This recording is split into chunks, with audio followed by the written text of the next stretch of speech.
Valentin Debise once again proved that he remains one of the strongest contenders for the 2026 World Supersport Championship. During the Prosecco DOC UK round free practice session at Donington Park, the EASTROC ZXMOTO Evan Bros factory rider immediately showed competitive pace by finishing fourth on the timesheets.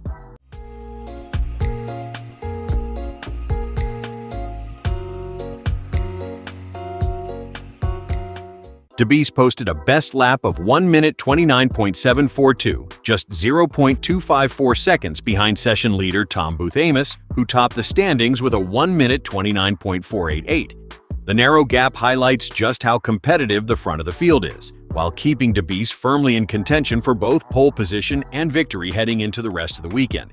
The result is another encouraging sign for ZXMOTO. After steadily improving throughout the previous rounds, the ZXMOTO 820RR once again demonstrated its competitiveness at one of the most iconic circuits on the World Supersport calendar. Debise maintained a strong rhythm from the opening laps and consistently delivered fast lap times, showing that both the bike and the team setup are moving in the right direction. Fourth place is even more impressive considering the level of competition. Debise finished behind only Tom Booth-Amos, Oncu, and Mahias, while outpacing several other top contenders, including Albert Arenas. The performance confirms that the French rider remains a serious threat to his championship rivals as the Superpole session and the feature races approach. For Debise, a strong free practice result is about more than just posting a fast lap.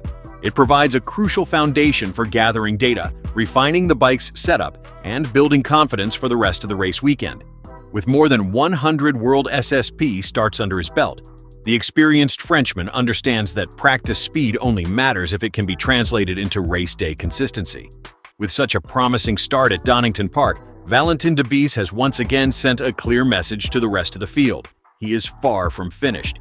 If he can carry this pace into the upcoming sessions, rider number 53 has an excellent opportunity to put ZXMOTO back at the front of the pack and challenge for a podium finish at the 2026 World SSP UK round.